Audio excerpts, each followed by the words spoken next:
গোপন সংবাদের ভিত্তিতে আজ 25 এপ্রিল 2025 তারিখ শুক্রবার মধ্যরাত 12টায় বাংলাদেশ কোস্টগার্ড দক্ষিণ জোন অধীনস্থ বিসিজি বেস ভোলা কর্তৃক ভোলা জেলার দৌলত খান উপজেলাধীন মদনপুরের চর এলাকায় একটি বিশেষ অভিযান পরিচালনা করা হয়।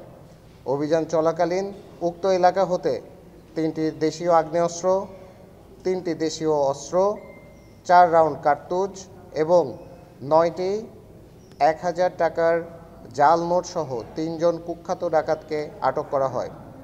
আটককৃত ডাকাত আলাউদ্দিন, জহিরুদ্দিন বাবর এবং লোকমান সকলেই ভোলা জেলার দৌলত খান উপজেলাধীন মদনপুর চরের বাসিন্দা।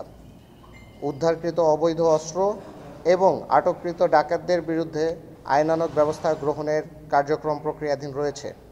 দেশের আইনশৃঙ্খলা পরিস্থিতি স্থিতিশীল রাখতে বাংলাদেশ কোস্টগার্ড 24 ঘন্টা টহল জারি রেখেছে, যার মাধ্যমে কোস্টগার্ডের আওতাধীন উপকূলীয় এবং নদী তীরবর্তী অঞ্চলের আইনশৃঙ্খলা ও ডাকাত দমনের পরিস্থিতি অনেকাংশে উন্নত হয়েছে।